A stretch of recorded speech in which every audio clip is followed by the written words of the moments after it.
Do I have any board member statements? I just want to say that I attended a conference this past weekend up in Flagstaff, and it was absolutely one of the most amazing things I've ever gone to. I learned so much, met so many new people, listened to how other boards do things. The speakers were amazing. The weather was beautiful. So I just wanted to thank everybody for allowing me that opportunity to go up there.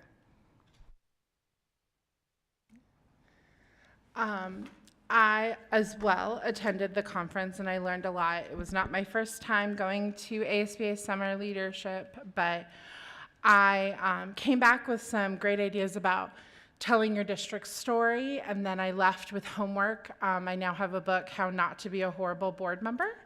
So hopefully maybe we can do a book group.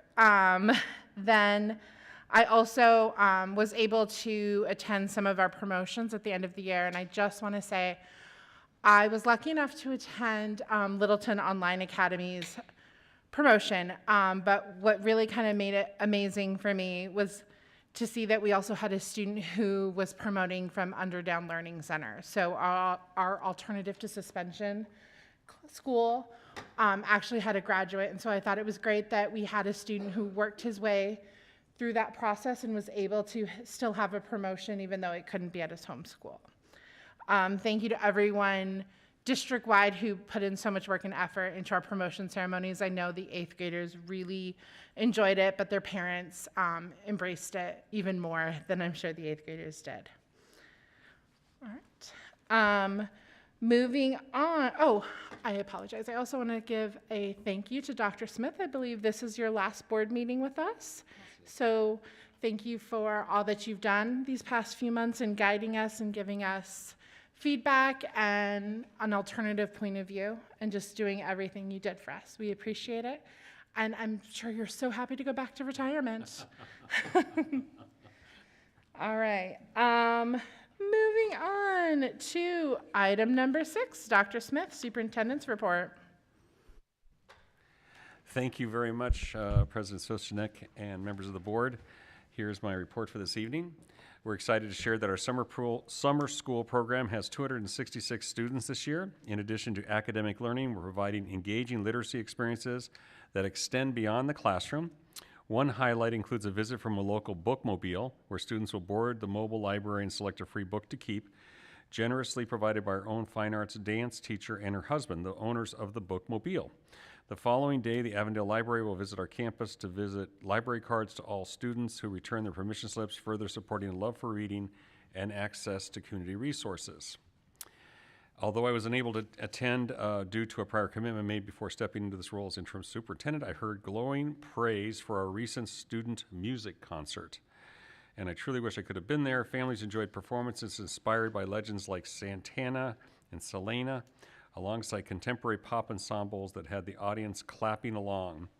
What stood out most was the diversity, not just in genre, but in instrumentation, technique, and cultural influence. The event brought our community together in a powerful way. It reminds us that our schools nurture more than academics. They cultivate creativity, confidence, and connection. Thank you to our curriculum and instruction department, our dedicated music teachers, Dr. Lafitte, Dr. Haid, and the Tolleson Union High School District event managers, and the Tolleson principal for making this event so special.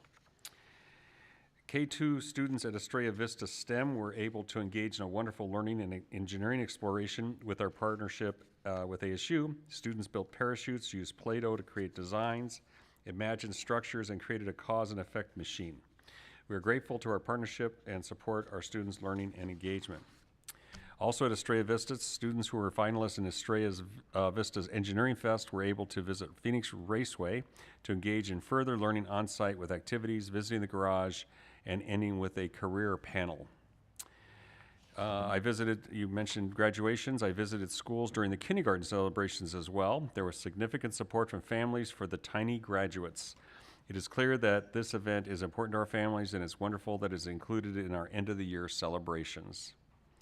All of our 8th grade promotions went well this year. We appreciate board members for attending and helping our families and the schools celebrate. I had the pleasure of attending Country Place Academy with Ms. Barnett, and Freeman Fine Arts Academy with Mr. Seniceros. Before the promotions, 16 students at Littleton STEM Academy received support in getting nails, manicures, hair, and makeup. And I understand that I thought it would be mostly girls, but I guess boys are also very much interested in getting that support also. They enjoyed breakfast provided by the Littleton STEM PTA and campus staff. This is a special opportunity provided by volunteers to help our students look and feel their best for this special day. Annual end-of-the-year staff recognition was a fun celebration of dedication, achievement, and community. The event opened with a stirring rendition of the national anthem by the Fine Arts Academy, Da Capo Choir. Then the Fine Arts Academy dance team then captivated the audience with their expressive choreography. Mr. Eric Nelson welcomed the staff both followed by messages. I delivered a reflection on the year of resilience and growth and the enduring Littleton strong spirit. Thank you to Vice President Seniceros and Mr. Nelson for attending and addressing our staff. We know their presence was appreciated as staff expressed gratitude for the opportunity to hear from our board leadership. The ceremony spotlighted the valuable contributions of our team through a series of meaningful recognitions. Years of service honored staff celebrating 5 to 35 years of commitment with applause and photos marking each milestone. Distinguished awards highlighted excellence across the district. Teachers and Principal of the Year were celebrated for their outstanding leadership. In learning, Gold Key and Treasure Hunter Awards recognize staff who go above and beyond in supporting students and living our core values. Power Usage Award went to Collier Business Academy for energy efficiency. Curb Appeal was earned by Quinton STEM Academy for its standout campus presentation. The Golden Spoodle Award was presented to Estrella Vista STEM Academy for culinary excellence. Red Carpet Customer Service Award went to Lakin Prep Academy for exemplary front office service. Mr. Varel, the Administrator of the Year, was honored for leadership that uplifts and inspires. I think Mr. Varel is in the audience. Maybe we can give a quick round of applause to Mr. Varel. Thank you. Staff with perfect attendance were recognized for their reliability and dedication, and retirees were honored with touching tributes and videos celebrating their careers and impact. The event closed with a thank you to the cheer committee. I'd like to remind our community that we're serving free breakfasts and lunches to children 18 and younger. They're all welcome no matter where they live or what school they attend. Our locations are right here at Eva's Bistro, right here in the Energon Learning Center, and also Estrella Vista. The program runs through July 11th. On a personal note, as I reflect on my final board meeting here in Littleton, I am filled with gratitude, nostalgia, anticipation. Though my time was brief, I've come to value the strong sense of collaboration and commitment that defines this community. I'm grateful to my fellow administrators, members of the governing board, teachers, staff, community members, partners, friends for your support and kindness. While transitions are never easy, they signify new beginnings. I leave Littleton knowing you are in excellent hands with Dr. Lafitte. And so for now, I say farewell with the hope that our paths will cross again. I wish you continued success and growth under Dr. Lafitte's leadership. Thank you for the experience. It's been a meaningful chapter, and I look forward to seeing what's next for Littleton. Best wishes. Thank you, Dr. Smith. We have a proclamation. Ms. Barnett?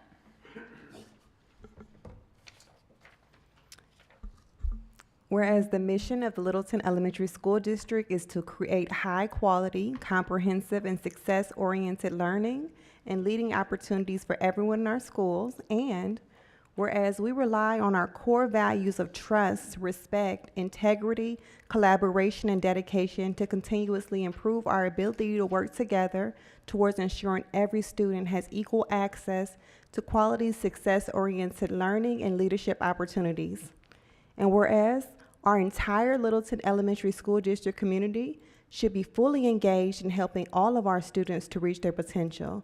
And whereas educators are lifelong learners who help students understand our full history and our collective humanity. And whereas our students live within a larger community with families with sometimes differing point of views that necessitates an inclusive and diverse environment. And whereas the district is committed to fostering a learning environment that is physically, socially, and emotionally safe for everyone. And whereas the Littleton Elementary School District serves a diverse student body which includes a variety of socioeconomic backgrounds, abilities, colors, races, religions, gender identities, and other vulnerable groups. And whereas the Littleton Elementary School District has adopted policies and regulations addressing discrimination and protected groups. And whereas the Littleton Elementary School District strives to create a safe and supportive environment that is welcoming and inclusive towards everyone. Therefore, be it proclaimed, the governing board and the Littleton Elementary School District stand firmly against all acts of individual and systemic discrimination and believes that diversity is one of our strengths. That strong relationship across the community increases trust and positivity, impacts our learning. That we will address and deter bullying while working to understand how our words, actions, and underlying beliefs impact each other. We commit to engaging in activities to create greater awareness of biases and elimination of discriminatory behavior that is for its staff and students. Thank you, Ms. Barnett. Moving on to item number 7, program showcase. Ms. Garrison. Madam President, Governing Board, tonight's showcase includes a special celebration of our most recent student art exhibition featuring pieces that have been selected for purchase. As you already know, we hold an annual art show to proudly display student work for our community to enjoy. What you may not know is that each year, a number of these pieces are chosen to be professionally framed and displayed throughout our campus. Next slide. We extend our heartfelt thanks to our incredible art teachers whose dedication and creativity inspire our young artists and make opportunities like this possible. Art education has long been a point of pride for our district, and tonight is a beautiful example of the talent it nurtures. Next slide. This year, a team of staff carefully selected 21 pieces, which you see on display in this room tonight. We've been working closely with families to secure permission from each artist for the district to purchase their work. Once framed, these pieces will be prominently displayed in the district's reception area for the next year. And then we have an annual rotation. They will eventually be moved to the Welcome Center, and then this artwork can be found in various hallways and offices throughout the campus, continuing to brighten our spaces and celebrate the student creativity. So that all can see the amazing detail in these masterpieces, we've put together a slideshow. So the first one that you see up there now is our kindergarten artists, Anthony B. from the Freeman Fine Arts Academy, Tina S. from the Collier Business Academy, and Eli T. from the Littleton STEM Academy. These pictures were selected from kindergarten. Second grade, you see Camilla E. from Estrella Vista STEM Academy and Delilah G. from Trace Real Service Academy. Moving on to third grade, look at what Lucas G. did from Lakin Prep Academy, Natalia S. from Estrella Vista STEM Academy, and Nuvia M. from Estrella Vista STEM Academy. So amazing.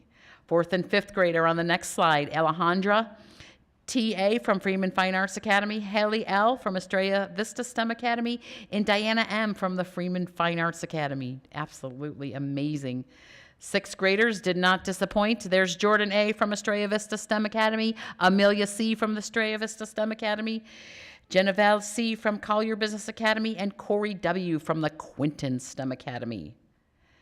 Seventh grade, we have Mate N. from Country Place Leadership Academy, Jose D.O. from the Freeman Fine Arts Academy, and Ava W. from the Freeman Fine Arts Academy.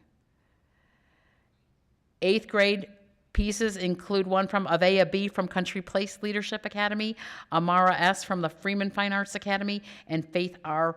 from the Collier Business Academy. So those are the 21 pieces that will eventually be framed and placed throughout the district. And at this time, I'll take any questions or comments that the board may have. Did I miss first grade when you were going through the slides? There were none selected from first grade this year. I don't know why. Oh, okay.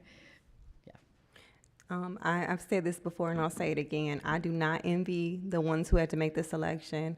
Having had the opportunity to go to the art fair when it was in the library, I was absolutely blown away. It gets better every single year. The students raise the bar every single year without fail. These kids show that they are just so talented is unbelievable. They could go against any school anywhere in the world, and they would be able to pull their weight. So some of these selections, I mean, specifically this seventh grade selection, Jose Dio, this one I could not take my eyes off of, but all of them are just unbelievable, and I'm just so proud of our students and so in awe of them. Thank you. All right, moving on to item number 8. We have call to the public. Before we start, I just need to read this. In order to allow time for everyone to participate, comments should be limited to 3 minutes. No disparagement, name-calling, personal attacks upon board members, staff personnel, or other persons in attendance or absent will be permitted by individuals who address the board. In addition, questions or comments on matters that are currently under legal review will not be accepted. Citizens are directed to other governing board policies for disposition of legal complaints, including those involving personnel. I'm just going to go in order that they were given to me. So first, we're going to have Hillary McKillop from Collier Business Academy.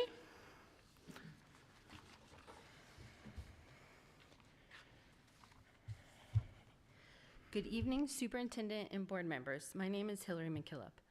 First, I would like to thank board members Sausenek, Barnett, and Sinaceros for voting to rescind the district's compliance with the Dear Colleague letter. All children of every ethnicity, culture, race, gender, sexuality, and religion deserve to be seen and celebrated, and I applaud the 3 of you for your boldness and bravery in defending our kids. Second, we all know that one of the most basic needs for people is safety and security, and right now, it is vital to show our community that our schools will do everything they can to protect all of our students, regardless of their documentation or immigration status. The Borderlands Initiative project offers free training to schools and districts on their rights as a designated safe space, and I have emailed each one of you that information. We must not stay silent in the face of the injustices committed against our immigrant neighbors. We must arm ourselves with knowledge so our schools can prepare to protect our students and fight back peacefully and legally. Third, I am concerned about the mental and emotional well-being of the teachers and staff at Collier Business Academy. Principal Headings has created a toxic and hostile work environment that I have witnessed as well as personally experienced. There is a toxic and hostile work environment that I have witnessed as well as personally experienced as a PTSA board member. I know as a volunteer, I only went through a small portion of what the teachers go through, and for me it was pretty terrible. Our PTSA board was harassed regularly, causing me a great deal of anxiety, migraine, stomach pains, and loss of sleep. My husband and I carefully considered the risk of me coming tonight to speak out because we are concerned that there might be some backlash against our 2 kids. 2 years ago, I stood before the board and requested that the situation at Collier be looked into. Nothing has changed, and in fact, it seems worse. This year, it seems like even more teachers and staff have left, and many of them didn't quit their profession, but they quit their boss and transferred to other schools. I'm pretty sure we have a person that does not live in either Glenhurst or Coldwater Springs, and my question is, why is someone who does not live here allowed to come into our community and harass the people who do live here and serve the Collier community? Collier may be considered an A school, but our students are losing out on all the benefits of the stability of good, caring, hardworking staff returning each year. And I am asking the superintendent and board members to take a close look at the number of people quitting and to do something about this situation. Thank you. My community, my neighbors deserve better. Thank you.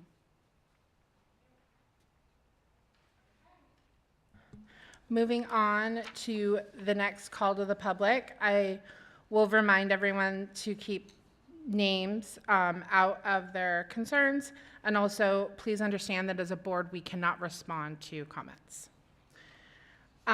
We have Jennifer Reyes from Collier. Business Academy.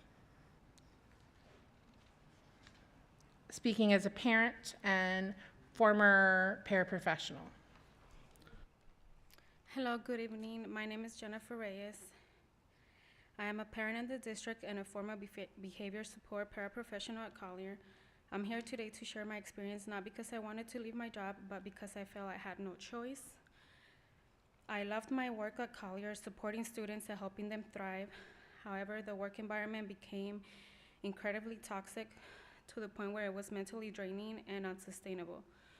We are often told to bring our concerns and questions to administration, but my experience and that of many others has been that doing so only leads to retaliation.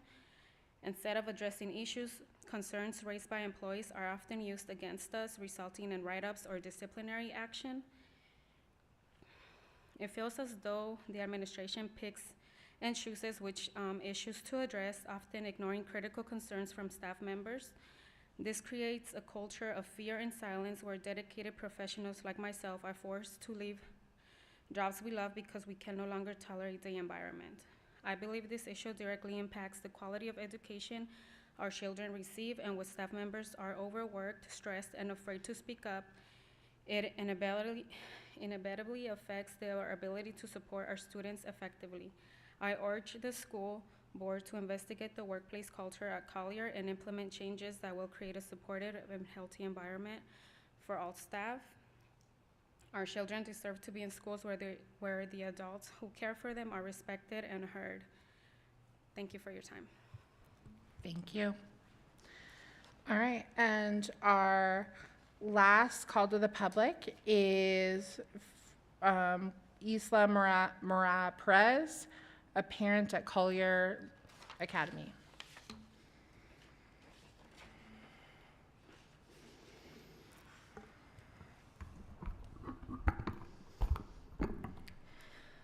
Good evening, board members, superintendent, and fellow community members. My name is Isamora Perez, and I'm here tonight as a parent, a former teacher at Collier, and a community member and an advocate for our staff. My purpose is to raise concern about Collier's leadership. While the principal may try to discredit me, my concerns are rooted in verifiable personal experiences requesting your attention. Under the principal, Collier has cultivated a hostile, demoralizing, and retaliatory environment.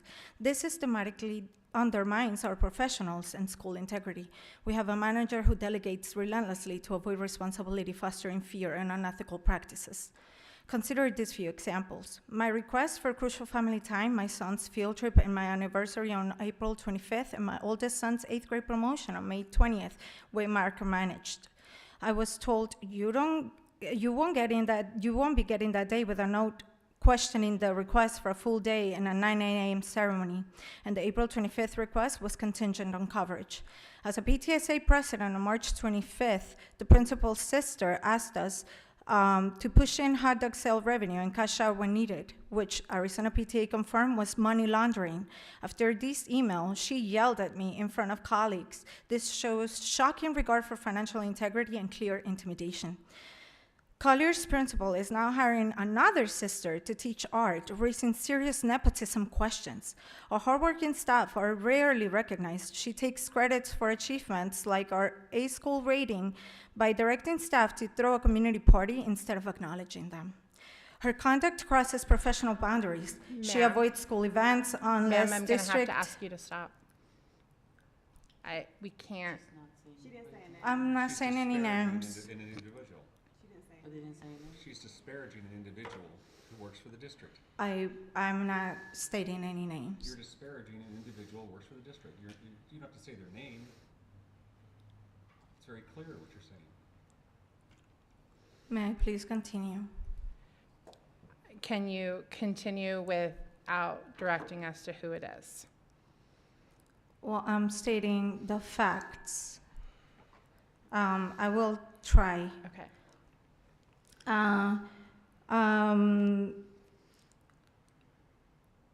Let me just. Her position was used for inappropriate political influence, directing staff and PTSA email to the board supporting somebody else's superintendency. She messages staff and PTSA at all hours demanding immediate accountability, fostering confusion and division. This hostile environment has severe repercussions. HR's inactions after staff briefly came forward has silenced voices, leading to fear of retaliation, which is why many aren't speaking publicly.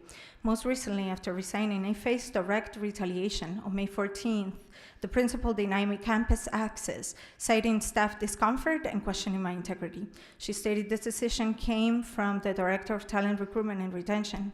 This punitive action directly halted PTSA board-approved projects.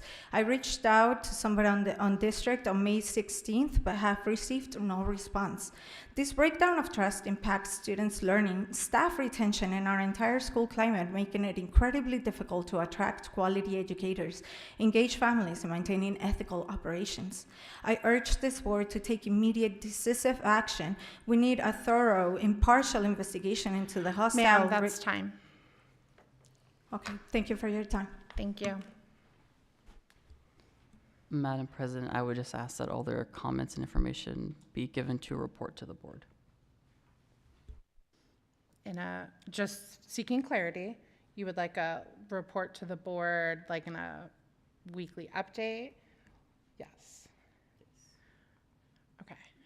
Would you like a summary of their comments? I'm just trying to find out what you would like, so you're getting what you would like. I'm asking that the administration give us a report or a summary of the claims that were brought forward, just so we are clear. Okay.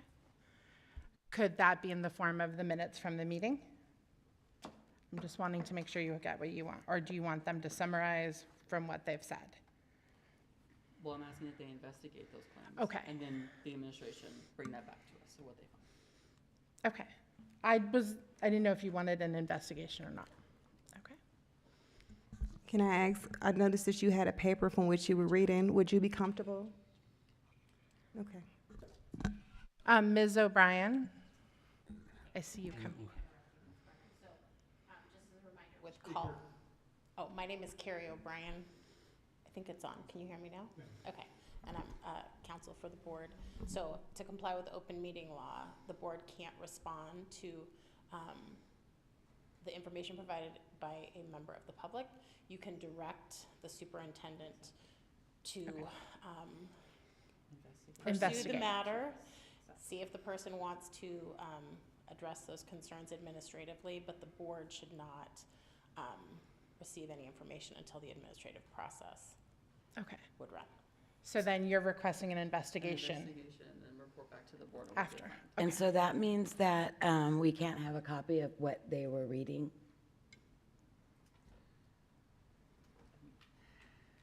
I just don't know if they got to finish or not. I would direct my question to our board attorney. So we can't have... I'm sorry, I just want to make sure I understand. So we can't have a copy of what they were reading to us? So the board can direct administration Okay. to address those concerns pursuant to policy. Okay, And so then the board's not involved in any underlying matters, and it's addressed by whatever policy controls the concern. makes sense. Thank you. So I think we should initiate that process. Can we please, if at all possible, administration, get the information from these parties so that it can be, whatever is received is completely consistent and there's continuity to it, if they're willing to give it. We really can't discuss, this is not on the agenda, so it's really difficult to discuss. We can talk about this after the meeting. I can talk with Dr. Lafitte about it, and there are processes within the district for concerns to be addressed. And so those concerns needs to go through that process. It isn't just a matter of coming to a public meeting and then all of a sudden there's something. So anyway, all I'm saying is we have to follow board policy, is what I would say. All right. Thank you, Dr. Smith. Thank you, Ms. O'Brien. All right. I am going to give us a few moments break if you need to leave to go cook dinner for your family, or you are more than welcome to stay, audience, if you would like to. Please don't think I'm trying to push you out the door, but if you need to leave, that's fine as well.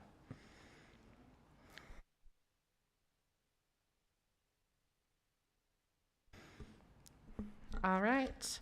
Moving on to item number 9, consent agenda. Is there anything that needs to be pulled? Yes. I have 2 items that I request to be pulled from the consent agenda. Just give me a second. It's going to be C, 7, and C. So C, 7, C. Request for proposals, renewals, and renewals. So you want all of C7 or just C7C? Just C7C pulled. And then letter E, 1B. Okay. Is there a motion? I motion to approve the consent agenda minus those items. Is there, Mr. Siniceros, is there a second? I'll second. Ms. Barnett?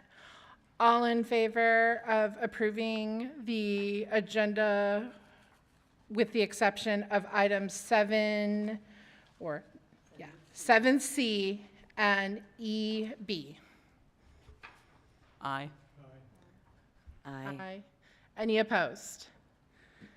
Consent agenda passes minus those items. Now going back to 9, 7C, Mr. Siniceros?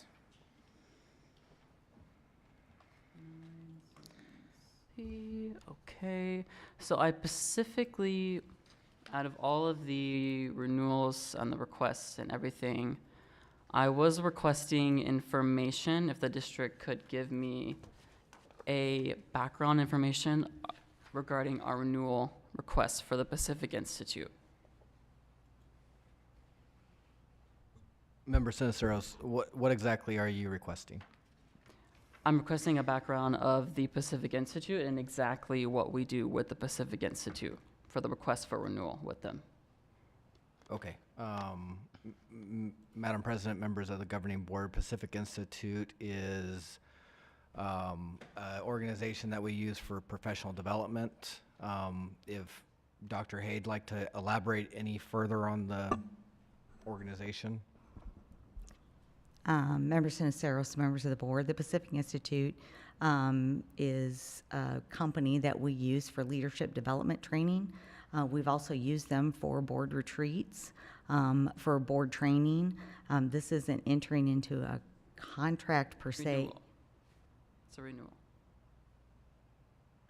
We don't have anything additionally planned with them at this time, so that's what I'm telling you. It's a renewal of an agreement or Member doing Sin- business with them. Member Siniceros, we did the board originally awarded an RFP to Pacific Institute on June 14th of 23. Those are good for 5 years. This is just an annual renewal of those 5 years. So we issued an RFP, the board awarded it in 2023. This is just an annual renewal of that award, and they're good for 5 years. Okay. Could you give me examples as to, you gave me the professional development for the day-to-day operations in terms of how much money do we spend on this annually, per year, year to year? What do we do? Like, what is their day-to-day operations? Do they do like trainings once a month, bi-weekly? How does that work? Members Siniceros, members of the board, we can bring that information back per your request. I do not have that information at my fingertips right now, but it is not weekly or monthly. We have a scope of work that we have done with them in the past. Okay. And then in terms of like professional development, is this used for like trainings, evaluations, or like travel for anywhere you guys go with them, the partnership with them? Give me more examples in terms of what have you guys have done with them. Like, do they work with anybody? Who do we work with them? Do you have that on top of your head? Could I just interject a little bit? President Soshnick, members of the board, we put this information to the board several days in advance, and we ask that if there are any questions to please let us know ahead of time so we can be prepared for any questions that might be asked. So in general, I would ask that if we're going to have in-depth questions about items on the consent agenda, to please reach out ahead of time so we can be prepared. That's number one. Secondly, this particular item is not, the description of this item is not to discuss the Pacific Institute. So I think, again, I think we're getting out of the open meeting law realm because we're discussing a particular topic that the public was not noticed that it would be discussed. That would be my concern. But certainly, whatever questions you're asking can be answered if it's brought through a process where we can provide that information, just not at a public meeting where we're not prepared for it, because this was on the consent agenda. Okay, then I'll make a motion to table this item until we can be provided information at our next board meeting. Is there a second? I'll second. Mr. Sinisteros, Ms. Barnett, all in favor of tabling this item until more information can be brought forth? Say aye. Aye. Aye.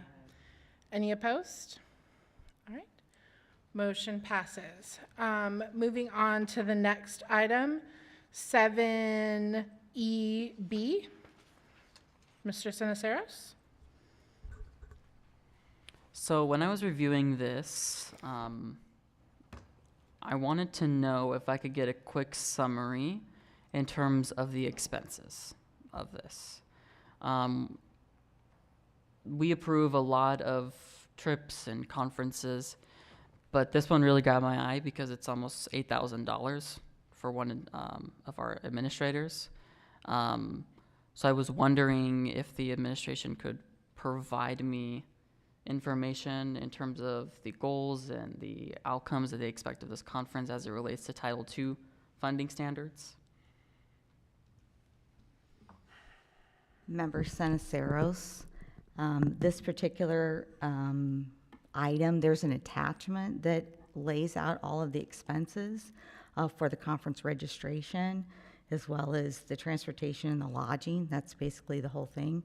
The out-of-state travel is to refine practices in human resources, similar to what the board just did in Flagstaff. This is pretty normal cost, and it's Title II is used for leadership development, highly effective, highly qualified staff, and retention. That's the purpose of Title II.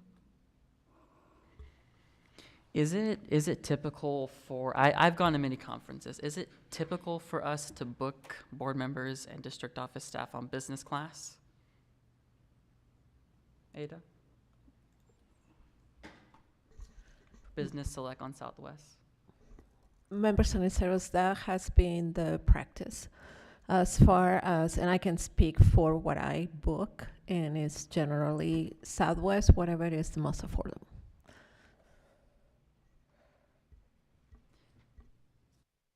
So my concern is that when I go through and I do pricing for Southwest, the most expensive option is Business Select. And that typically can range between $300 to $400 a difference.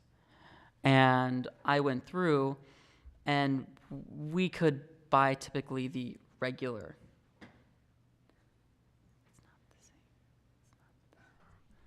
If I could, again, President, Associate Members of the Board, we can have a meaningful conversation if we agendize the topic correctly. I mean, I understand some of the questions as far as wanting to know costs and things like that, but this is far in advance.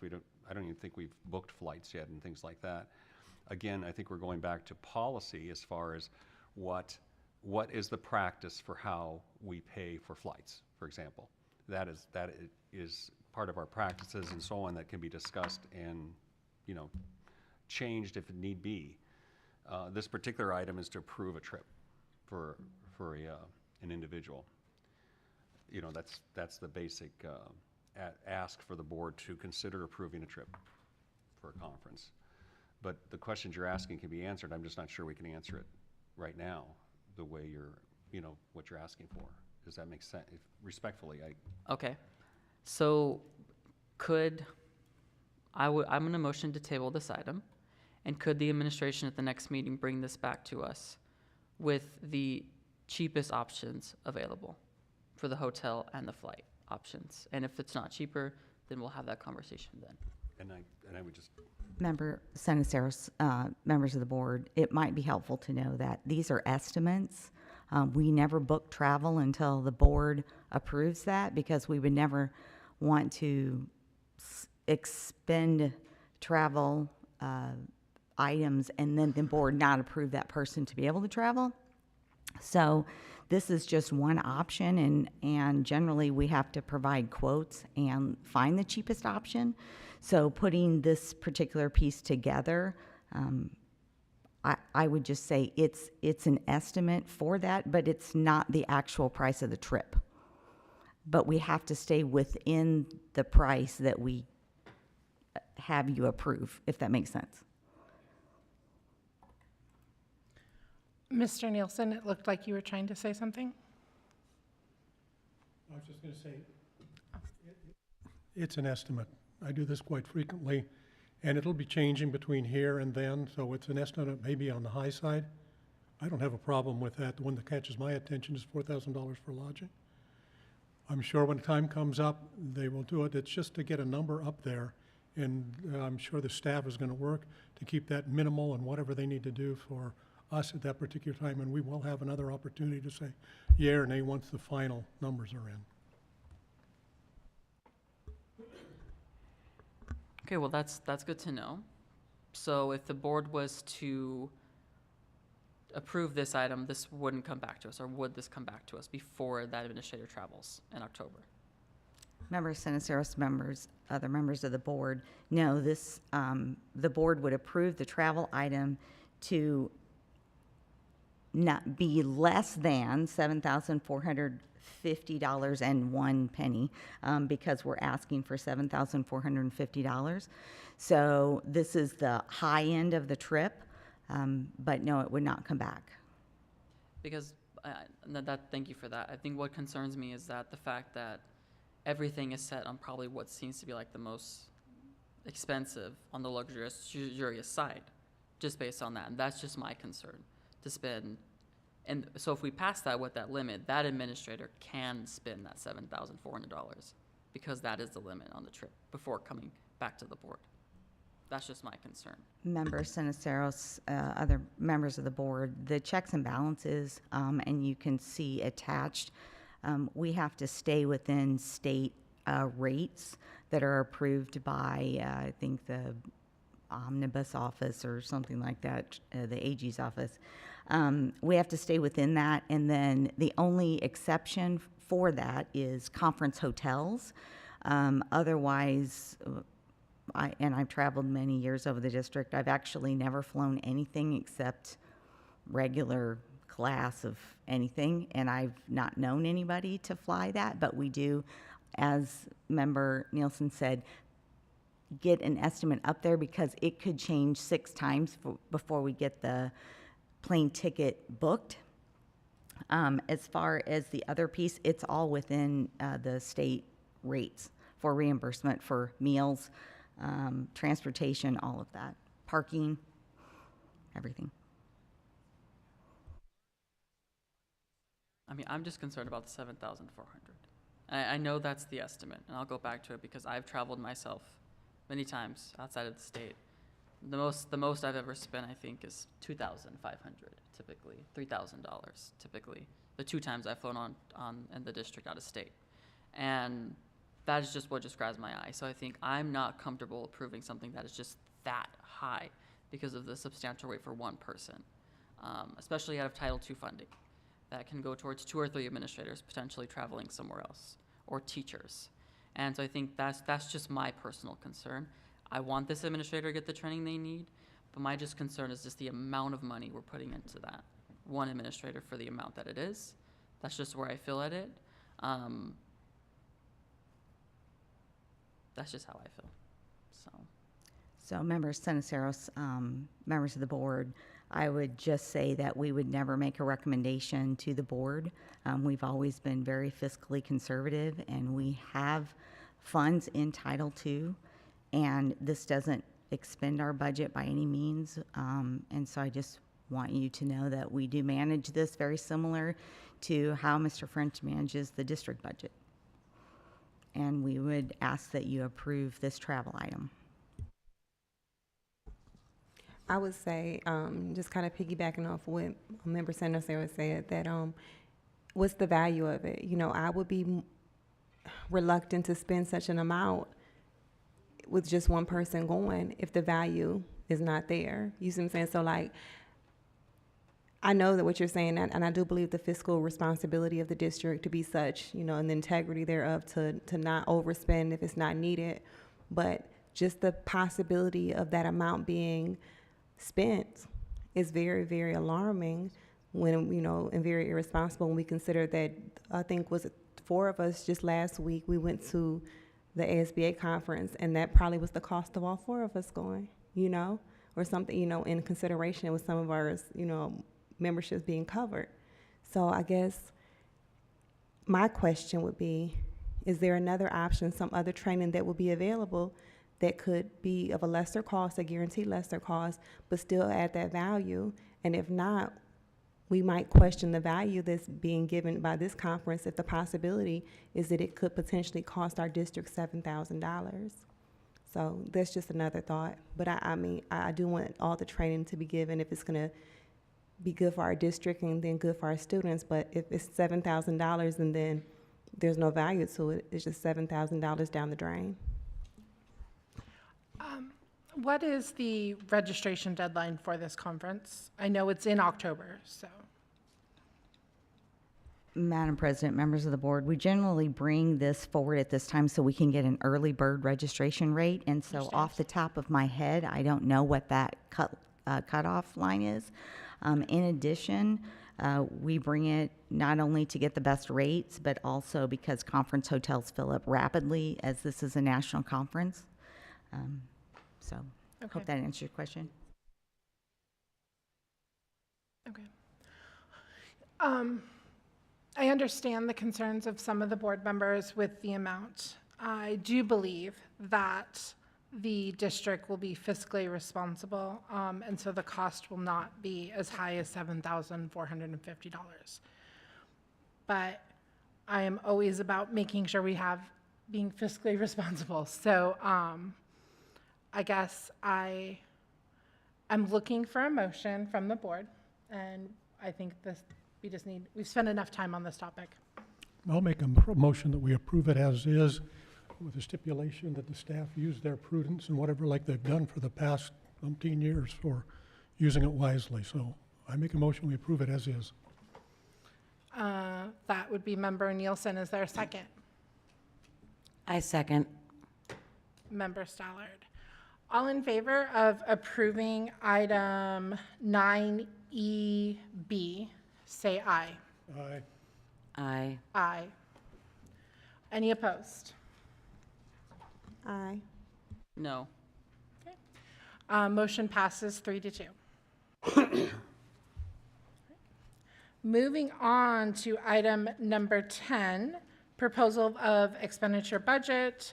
Mr. French. Thank you, Madam President, members of the governing board, Dr. Smith, Littleton community. This evening, I'll be proposing the expenditure budget for fiscal year 25-26, and I'll give Jim a second to get it up on the screen.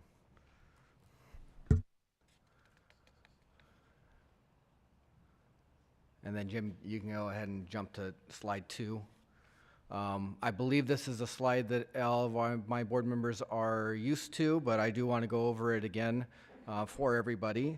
This is our budget life cycle, and there are many dates and milestones that the district follows with this timeline. We begin looking at the budget in the spring in preparation to bring the proposed budget to the board tonight in June. This is followed by a public hearing and a budget adoption in July. In a typical year, the first revision would happen in December if necessary. However, the legislature has not approved a state budget this year. So this year we should be able to revise in September if they change any of the estimates that I put into the budget tonight. Other dates to note on this timeline include October 2025, which is when the tax bill will be mailed to individuals and businesses within the district boundaries, which will include the primary and secondary tax rates that we'll discuss later on in this presentation. And then the district's last opportunity to revise will be in May of 26, And the annual financial report for this budget will be, is due October of '26.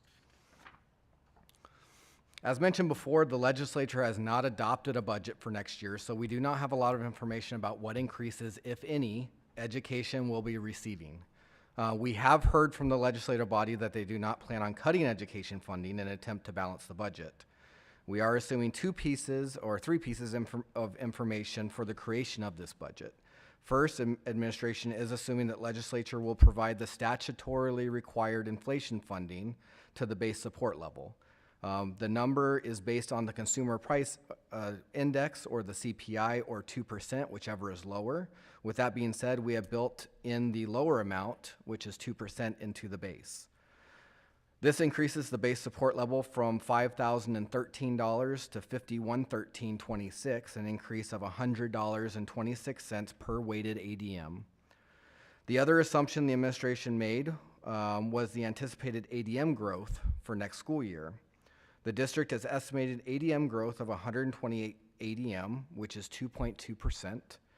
For next year. This is in line with growth the district experienced in '25, slightly lower than the demographic expectations for '26 due to ESA growth over the past year. 128, in my opinion, is a conservative estimate. I expect the district to grow higher. But I didn't want to shoot too high and then have to revise down in December or May. Administration has also estimated a 2% increase to the transportation base support level per route mile, which would increase the support levels per route mile from 295 to 301 and to 242 to 247. There is one piece of the budget that the district currently does not have information about, so we are estimated that to stay constant. The state has not released any information on the possible increase to district additional assistance. To be conservative, the district is leaving that at FY25 levels. If the amounts discussed today are not correct after the legislative session is over, the district will have until September to revise the budget to corrected amounts. The Arizona Department of Education and Auditor General also made some changes to the forms this year, to the actual budget forms this year. One of the changes you may notice in the budget forms is the budget carry forward tab that is located on the cover page, page 1, 3, and 4 of the budget. Due to these budgeted carry forward amounts being quote unquote called out, that they've never been called out in the past, you will notice certain areas of the budget showing a decreased allocation year over year. So FY25, we would have had a certain amount, in '24 it's going to be lower. This is only because these are the areas where the district administration historically had held those carry forward amounts.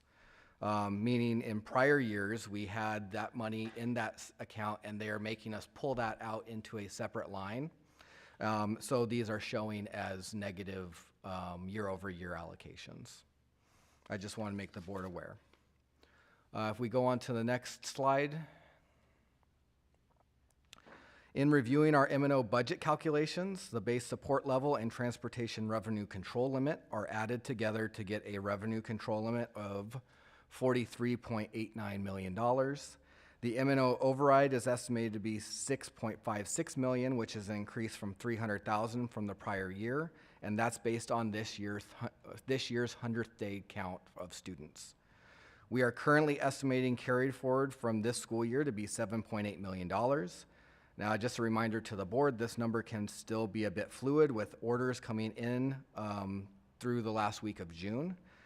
This is an increase from last year and gets the district closer to a 2-month operating reserve in case enrollment declines, or if the legislature decides to implement the aggregate expenditure limit, or the AEL. This is, there is a transfer to the Energy Savings Fund of $199,000. This is the same as the prior 3 years, which is providing an overall FY26 general budget limit of $58.05 million. This is an increase of $2.24 million from our last revised budget that I did for the board in May.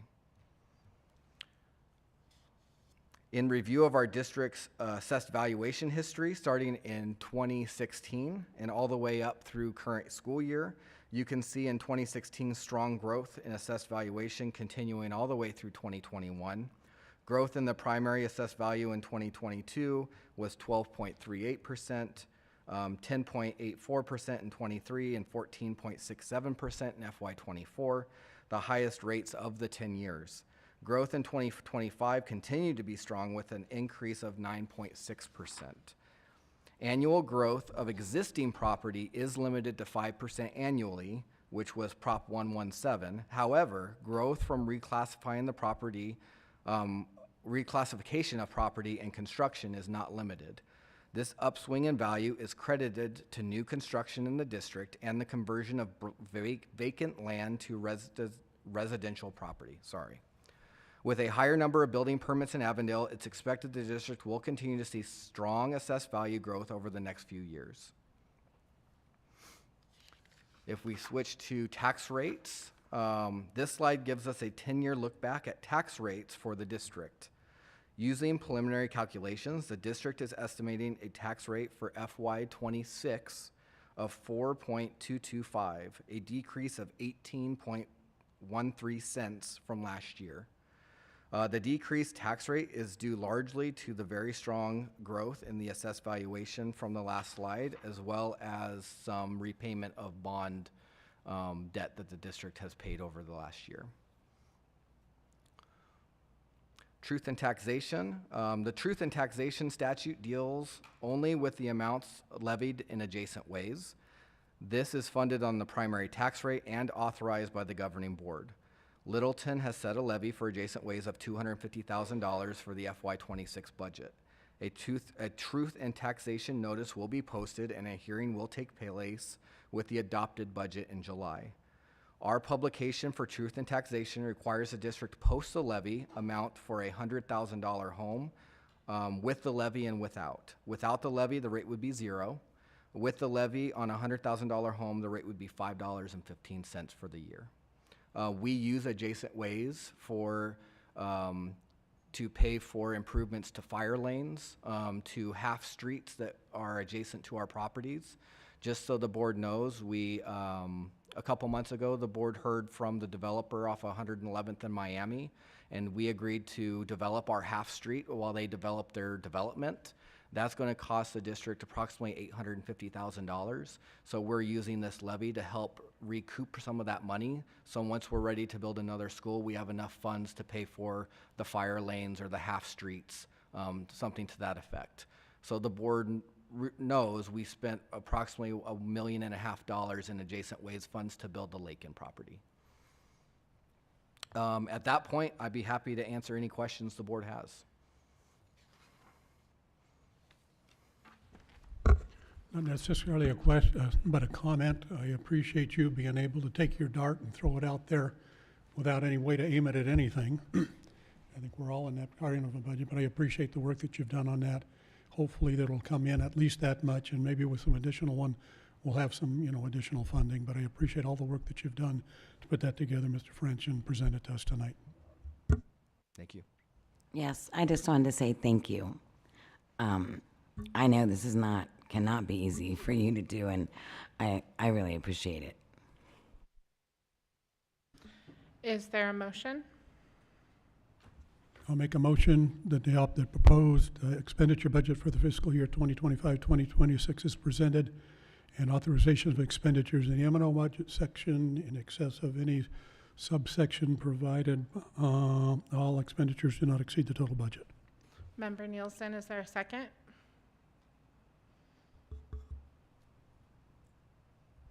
I'll second. Member Barnett. All in favor say aye. Aye. Any opposed? Item passes. Moving on to item number 11, Dr. Smith, first reading of policy B, school governance. Thank you, President Soshnick and members of the board.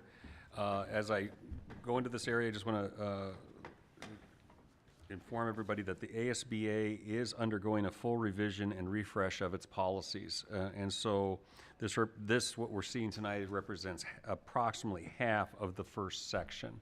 So we'll be also getting this ready for July for the second half of this section. And I guess the point is, over the next few months, and few meetings, you're going to see a lot more policies. Can I ask a question before we go in? All these changes that are being recommended are all from ASBA, every single one of them. That is correct. None So- of them are from our district office staff or you guys, or none of them. Mr. Member Seniceros, no, we receive, Ms. Sellis receives a packet from the ASBA with line through, underlines. It's combining policies, making them more readable, easy to understand, or when laws change, things like that. To my knowledge, no, nothing in here is being brought by us. We're just dealing with what we're getting wanted to to say, clarify. okay, this is what we think should happen, yes. Okay. I know, I think maybe based on Member Sinisteros's question, usually when we pass items that came straight from ASBA, there's a little like copyright logo on the new form. And I just know that some of these didn't have that, so I was just curious, but. I'm not sure how to answer that Oh, particular question, I'm sorry. I think that's just where the question came from, is because normally it has a little copyright logo. But, okay, sorry. I just have a technical comment on BDA. Verb tense are not consistent through the third paragraph. I'm going to go through each one individually, if it's okay. Oh, okay, we And then can- just and then we can take that I'm sorry. comment, and I appreciate that, because we can Thank you. take that before the second reading and make sure it's fixed, if that's the case. So I'll just go through these quickly. Policy, let me see, BA, School Board Operational Goals. Minor revisions are recommended per ASBA Policy Advisory to clarify the board's role as representative of and responsible of the people of the district. And if there are no questions, I'll just kind of keep working my way through it, if it's okay. It doesn't look like there's a question for that one. Thank you. Policy BAA, Evaluation of School Board Self-Evaluation. Minor revisions are recommended per ASBA Policy Advisory to improve clarity and ensure consistent use of the term evaluation.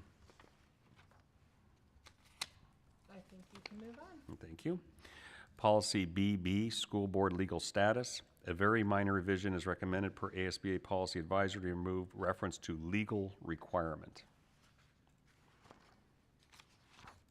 Keep going. Thank you. Policy BBA, Board Powers and Responsibilities, and Exhibit BBA-E.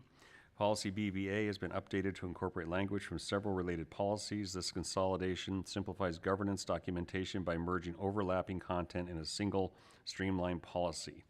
In addition, language referring to legislative, executive, and appraisal functions were replaced with a list of board responsibilities from ARS 15-341, as well as subheadings added for clarity. Finally, a newly created Exhibit BBA-E contains language formerly in Exhibit BBBB-E. No change was made to the original exhibit language. The related policies that were incorporated into BBA are now recommended for deletion and are listed as sub-items under this policy. I think we have a question. Yes. Yes, it's been an overdue question. I brought this forward many times, I've requested it many times, but I would like to add a section into, since it's on the agenda for review, I would like to add a section where it gives the board the legally obligation to have school badges with fob access. Most school districts have it. Tolleson Union has a policy related to it. So I wanted to add that into our responsibilities. At a future meeting, obviously not now, but that's feedback I have for the Okay, if I policy. could. So I think this sounds like a future agenda item, perhaps, Yeah, to that's- discuss? Yeah, Okay. I just bring it up every I time know we that was review it. brought up, I think it's on our list, but I understand. School badge access by board members and so on, okay. I know that it is on the list, my list of things that you requested. Yeah. Yeah. But no other questions on this particular topic? Okay, thank you. We'll go to, if I didn't lose my place here. Policy BBAA, Board Member Authority and Responsibilities dash its deletion. In line with ASBA Policy Advisory, the language in Policy BBAA was moved to Policy BBA under the subheadings governing board powers and responsibilities and individual board members, duties and obligations. Therefore, Policy BBA was removed from this model manual. No changes were made to the original policy. Huh? Thank you. All right. Keep going. We're going okay, doing all right? Yeah. Thank you. It gets a little confusing, I know. Policy BBBB, Board Member Oath of Office, and Exhibit BBBB-E, Board Member Oath of Office. As stated in the prior item, language in Policy BBBB was moved to Policy BBA under the subheadings Oath of Office and Familiarization of Open Meeting Law. Therefore, Policy BBBB was removed from the model manual. In addition, language from Exhibit BBBB-E was moved to Exhibit BBA-E. Therefore, Exhibit BBBB-E was removed from the model manual. Thank you. Keep BBB going. And keep it going, BB. It's good. I like that little humor. I appreciate that.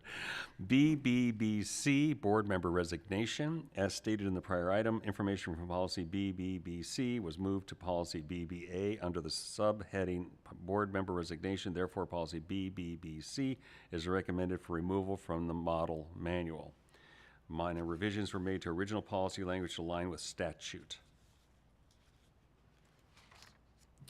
Policy BBBE, unexpired term fulfilled.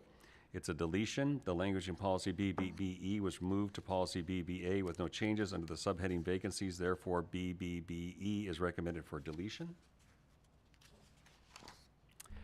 BBBA, Board Member Qualifications. Language in BBBA in line with ASBA Policy Advisory now includes the exception for school districts per ARS 15-421 regarding persons related by affinity, by consanguinity, I believe that's how their relationship is, or by law to the third degree in a third district with 250 or more students in a county with a population of 500,000 or more. Policy BCA, Board Member Ethics. Policy BCA was revised in its entirety and the legal reference was removed as the policy information is not statutorily based.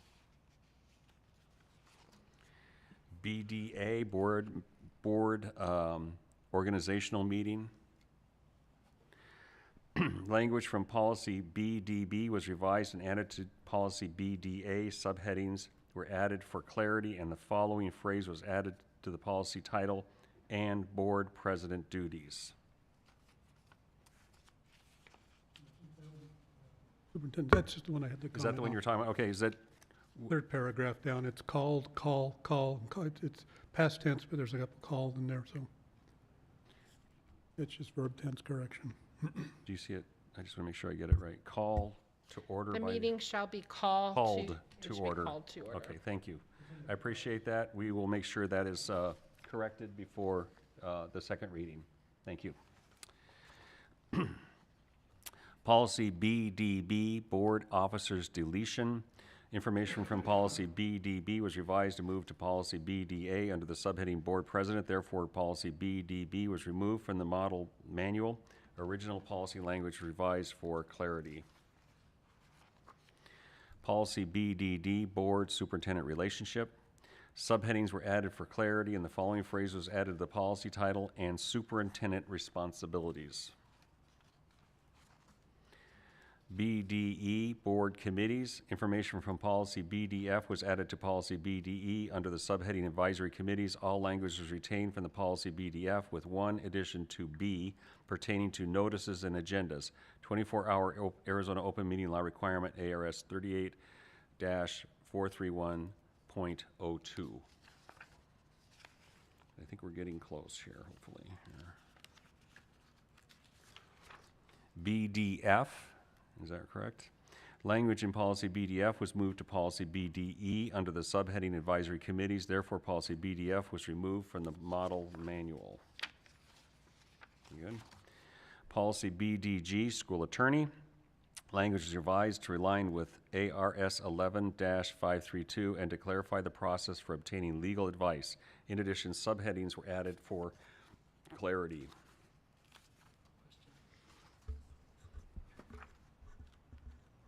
Mr. Sinaceris? So just for clarification, the underlined lines were not in there before. These are new lines. Yes, I think when they're struck through, They're new they're being ones, yeah. removed. When they're either being brought from another policy or being added into this policy, that's correct. Okay. Yes. And is this language from the state legislature? That ASBA recommended from the state legislature? I would be state law? comfortable saying that it's recommended by the Arizona School Boards Association based on law, Based on law. ARS and so on, yes. So for the legal advice section, would that be, for example, would that be the board attorney we pay for as a board through the trust? That it would authorize the board president and you to allow our cabinet, district office administrators to use that attorney with your permission for their personnel? For just as an example, that is exactly I what believe that is what it's saying, yes. Okay, With and- approval from the superintendent or board president, board member may consult, and I believe also it says that the people. And so within as of this- right now, that's not allowed pursuant to our old policy, I'm assuming. Are you talking about cabinet? With allowing cabinet, and yeah. Yes, well, we have to allow our, like our HR department and so on, or our finance department to be able to talk to our attorneys so that we're following legal guidelines. That's common.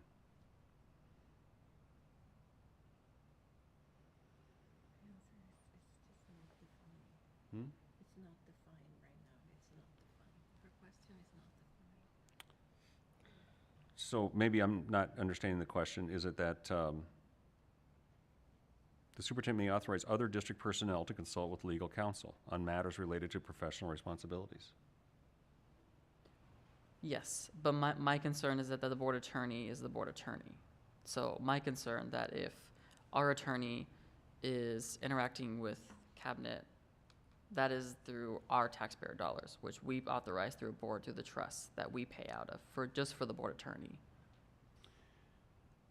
Mr. Senaceros, I'm not sure that we have, to my knowledge, we have a firm that we use, and then within that firm, we have an attorney that we go to. If the Employed through the board board. wants another attorney, you can have another attorney, unless I'm looking. No, Madam President, Member Sinaceros, through the trust, we pay for a category called prepaid legal. It does not make reference to the board attorney, but all legal matters that happen through the district. So a child gets hurt on campus or a bus accident. These are all categories that we pay through our prepaid legal program, like Dr. Smith said, where we have a list of attorneys that we can work through to ask questions about said incident or said car or bus incident or whatever that is. There is not a line on the trust that specifies the board attorney cost or anything that the board has authorized a certain dollar amount to be paid for a board attorney. So the attorney, well, I get confused because when we have board meetings, it says board attorney. So technically, that's not a board attorney. That's just a district attorney. Is that correct? I'm trying to make So sure I for example, understand. I believe that we have. Carrie is the district attorney. She's not the board attorney. Because on our agendas to the public, it says board attorney. But we pay through the trust. I believe that, well, let Carrie, she's the attorney. I'm just asking for clarification. Yeah, I understand what your Because you question. I just understand want to where make sure I there give the could right answer. Conflict of interests between having one attorney for everybody. Ms. O'Brien. Thank you, board members. So, we represent the governing board, to be clear. So, for example, when you're negotiating a contract with your superintendent, I'm representing the board's interests, and then the superintendent may have counsel or may not, depending on how they want it. As far as the prepaid legal program, there are attorneys throughout the state who are approved for the trust. So right now, you work with Gus Rosenfeld, but it's the district's discretion on whether they want to continue to do that or use a different trust attorney. So just for clarification, and I want you, please correct me if I'm mistaken. I think, are you asking if, for example, Carrie would give advice to the board, but then she can also be utilized by the superintendent or someone else, so then it becomes a conflict of interest because Carrie is practicing on both ends, like she's burning the candle on both ends. Is that the question you're asking? So for example, are you saying the concern that you have, Member Sinaceros, is that there might be like a conflict between Ryan and the board, and then we would say to Carrie, could you give us advice what to do with Ryan? We're having an issue, and then she might give us advice and says that these are the possible things you can do, but then Ryan could then go to her and be like, Carrie, could you give me some advice? And then she could say, oh yeah, Ryan, this is what you're supposed to do. Is that your concern? That's exactly my concern. Oh, okay, Yeah. yeah, that would be a conflict of interest. I know many, many years ago, something similar like what Member Barnett's describing. And in that situation, we had two different lawyers from the trust. One that was representing and giving advice to the board, and one that was giving advice to the staff member. So I'm just giving a history type thing. I'm not saying. If I could ask, Carrie, in the description, one attorney would not be doing both because it would be a conflict in that example, wouldn't it? Right, so we don't represent employees of the district, right? So if there was a situation where there was like a personnel matter or something, we would be representing the district on behalf of the board, essentially. And so we would be, we'd be working with administration, not the employee, whoever that employee is. We'd be working with administration to pursue whatever end they wanted according to policy. And then we also have ethical obligations under our license to practice law if a conflict arose. For example, I do a lot of agreements in this season, so you saw those agreements on your consent agenda. So if another attorney in my office represents, for example, the town of Avondale, and you have an IGA with Avondale, we would have to obtain a conflict waiver. And then if there became a conflict between the city and the school district, we would not be able to represent either party in that matter under our ethical obligations. Okay, well, thank you for the backstory. I think, could you, doesn't have to be you, I'm sorry, Kara, we're bringing you up here like twice already this meeting. Professional responsibilities as it relates to the district office staff, and then this now says board members can do that. Could you give us examples of what that would be? Simply just like what we can and can't do? Sure, so I believe according to your policy, I'm specifically authorized to speak with the board president and the superintendent. I've seen other districts where they've specifically designated certain administrators who are allowed to call district council. So the best example would be personnel matters. I'm working with, personnel directors at school districts on a regular basis on employee matters. It might be a district special ed director. Usually it's a pretty tight group so that not every employee of the district is calling legal counsel because that would cost too much money. So it's usually like the executive team or a cabinet in a district that would call legal counsel. And I'm not aware if Littleton adopted as a governing board action certain employees who are authorized to speak with legal counsel. Okay. I just want a clarification on the professional responsibility section, so thank you for that. Sure.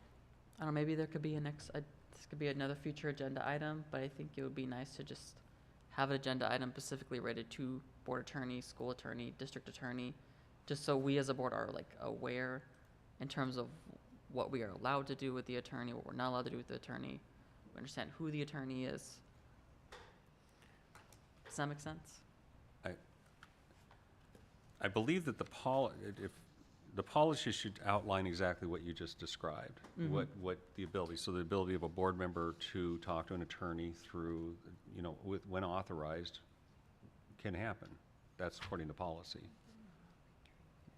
But I guess what I'm trying to get at is the person, the people who will be doing that work with the attorneys. Like, who will those attorneys be? Who do we work with? Could that be maybe a board update item? It could. I'm not sure how to answer. I can say that we can choose who we want. If we want a different, or if we want maybe we want a different, like if Orion's doing something with zoning, we may get an attorney that specializes in zoning. Or, we have the ability to do that. And if we wanted someone to do this and another one to do something else, like personnel matters, we can do that also. That's within the policy of what we can do. Marcus. Senator Saris. I'm sorry. That's okay. Would you be okay, like you and I meeting and we can flesh this out a little bit more to understand what you're requesting and then determine if it's a board retreat or just a board update or if it becomes a whole board agenda item? Yeah, that'd Yeah. be work, yeah. Okay. Member Seniceros, could I just clarify? There's many lawyers that represent the school district. I know I'm the one that comes to your board meetings, but for example, the trust has attorneys that do personal injury Okay. matters. There are bond attorneys, there's real estate attorneys. I just happen to be the attorney that comes to board meetings on legal issues that are kind of within the domain of the governing board. Okay.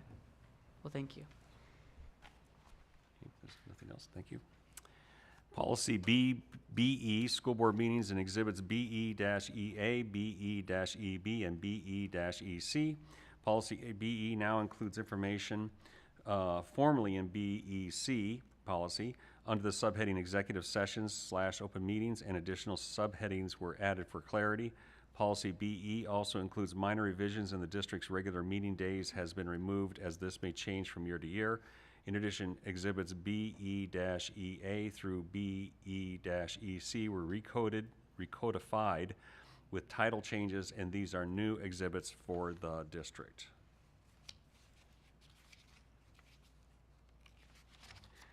Policy BEC, executive sessions / open meetings, exhibit BEC-E deletion. This is another advisory seeking to consolidate policies. Policy BE, prior item, now includes information formerly in BEC. Therefore, policy BEC and its corresponding BEC-E exhibit are recommended for deletion. And is that the last one? I believe that was the last one. That's the last one. Okay, thank you. You got through it. B. All right. Item number 12 is recessing into executive session. So the governing board may retire into executive session pursuant to ARS 431.03A13 and 4, to discuss in consultation of legal advice with the attorney or attorneys of the public body, or to consider its position regarding the district superintendent's revised contract and related issues. Is there a motion to move into executive session? I motion we move to executive session. Member Stallard, is there a second? I'll second it. Member Nielsen, all in favor, say aye. Aye. Aye. Aye. We are recessed into executive session. There will be action after we come back.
at 8:16. And then I believe we are going to go back up to our consent agenda. If I can, Yes. President Soshnick, members of the board, we the administration wants to make sure that we have a clarification on the vote that was taken with regard to the consent agenda. We would like you to reconsider to make sure that the motion is clear. My understanding would be that the board would approve all the consent agenda items with the exception of 7C. And was the other one 2B, or what do we do with that one? That one, that's separate, okay. So an approval of that, the motion would be to approve the consent agenda with the exception of the Pacific Institute, I think is what we're saying. Mr. Sinisteros. Okay, then please, you take over then, please. So what we'll do is we'll motion to pass all items in 7CE, 7C, 71C minus the Pacific Institute. Is there a second? I second. Member Stallard. All in favor, say aye. Aye. Aye. Any opposed? Thank you. All right, now going back to our normal agenda order. Item number 13, approval of the revised contract for district superintendent. Is there a motion? I move to approve the revised contract of Dr. Louis Lafitte with a change to paragraph 9 to give the superintendent 21 days of vacation each fiscal year. Is there a second? Oh, Medical what? I second. Member Stallard. All in favor, say aye. Aye. Any opposed? Motion passes.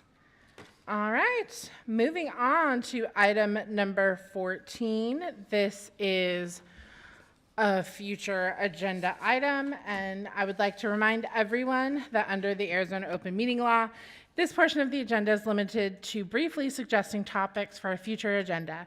Discussions, debate, or direction to staff of matters not listed on the agenda is not permissible. We stay within these legal boundaries to ensure transparency and compliance with Arizona statutes, ARS 38431.02H. Any future agenda items? Yes. I would like to have a future agenda item where we review our 8th grade promotion practices in the district. I had 2 more, I can't remember what they were. Okay. Well, I can add that to a discussion and. Oh, yes, and I would like a board presentation at the next 2 meetings regarding the progress of the drug dog sweeps and how the progress has gone along at the update meeting. Okay. Any other board members have future agenda items they'd like? Okay, thank you. Item number 15, I make a motion that we adjourn at 8:20. Is there a second? I second. Member Stallard, all in favor say aye. Aye. Aye. Meeting is adjourned.